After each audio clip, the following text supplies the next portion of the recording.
विंध्य का युवा पलायन को मजबूर। भाजपा राज में तामझाम ज्यादा, काम कम। विंध्य में सब कुछ, फिर भी युवा पलायन को क्यों है मजबूर। नमस्कार, आप देखना शुरू कर चुके हैं हिंदनामा न्यूज। कहां है रोजगार? विंध्य के युवाओं के हिस्से का रोजगार आखिर किसे मिल रहा? कौन डाल रहा इनके हक पर डाका? क्या कभी बदलेगी सूरत? क्या रुकेगा पलायन? क्या स्थानीय लोगों को पर्याप्त मात्रा में योग्यता अनुसार मिलेगा विंध्य में ही रोजगार? आज बड़ा सवाल यही। भाजपा राज में तामझाम ज्यादा, काम कम।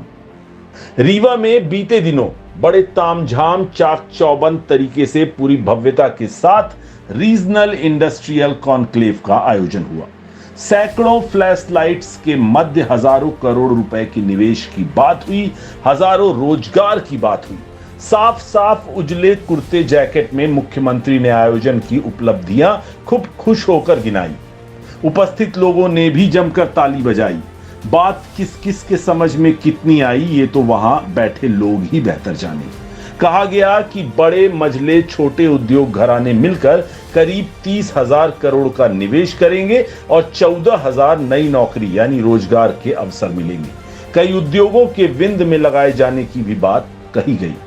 पर सवाल यही कि इन नौकरियों में विंध्य के स्थानीय लोगों, खासकर युवा वर्ग को कितना रोजगार मिलेगा, इस विषय में कोई बात ही नहीं करना चाहता। दूसरे तो छोड़िए जनाब, खुद विंध्य के बड़के नेता भी इस विषय में बात नहीं करते। सत्ता पक्ष तो छोड़िए, विपक्ष को भी इस सवाल पर मानो सांप सूंघ जाता है।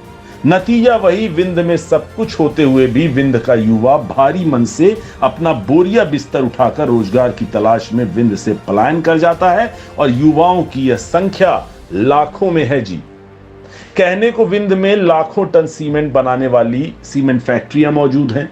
ऊर्जा धानी का भी तमगा मिला है। कई वर्षों से प्रदेश को कृषि कर्मठ अवार्ड भी मिल रहा। बघवार में एशिया का सबसे बड़ा सोलर प्लांट, जिसकी पढ़ाई और शोध अब विख्यात हार्वर्ड विश्वविद्यालय में होगी।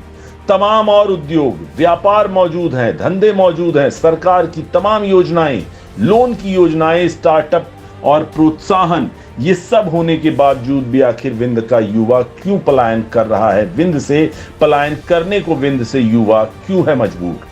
आखिर कोई क्यों अपना घर छोड़ना चाहेगा, जबकि पक्षी और जानवर भी अपने घोंसले और अड्डे पर शाम को लौट ही आते हैं। फिर विंध्य के लोग, खासकर युवा, जिसमें शिक्षित, उच्च शिक्षित और अशिक्षित तमाम युवा विंध्य से क्यों पलायन कर रहे हैं बदस्तूर? जाहिर सी बात है, विंध्य में स्थानीय लोगों को पर्याप्त योग्यता अनुसार रोजगार उपलब्ध है ही नहीं। रोजगार की तलाश में लोग जा रहे हैं अनंत स्थानों में। तो बड़ा सवाल यही कि फिर ये सरकारी तामझाम और ऐसे आयोजनों का क्या कुछ फायदा? इनकी सफलता और भव्य आयोजन तो फिर बड़े प्रश्नवाचक सवालों के घेरे में ही है। आखिर खनिज संपदा से समृद्ध विंध्य की धरती पर स्थित रीवा शहर में बीते दिनों हाल ही में निवेश के Mahakumbh vibrant Vindhya regional industry conclave के आयोजन का लाभ किसे मिलेगा? फिर 14,000 जो रोजगार के अवसर की बात कही गई, वह कहां के युवाओं के लिए है? आखिर विंध्य में स्थापित उद्योगों में स्थानीय लोगों को पर्याप्त रोजगार क्यों नहीं मिल रहा? और अगर मिल रहा तो विंध्य के युवा फिर विंध्य से रोजगार की तलाश में पलायन क्यों कर रहे? भला क्या वो पागल हैं या मानसिक दिवालियापन है उनका? क्या कोई इस बारे में भी कभी बात होगी? क्या इस विषय पर भी हमारे माननीय लोग सेमिनार या भव्य कार्यक्रम आयोजित करेंगे?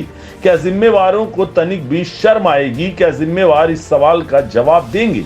क्या स्थानीय युवाओं को विंध्य के स्थापित उद्योगों, व्यापारों में पर्याप्त जगह मिलेगी? ये एक बड़ा सवाल है जो फिलहाल अनुत्तरित है और कोई भी प्रभावी ढंग से इस सवाल को उठाते हुए भी नहीं दिख रहा।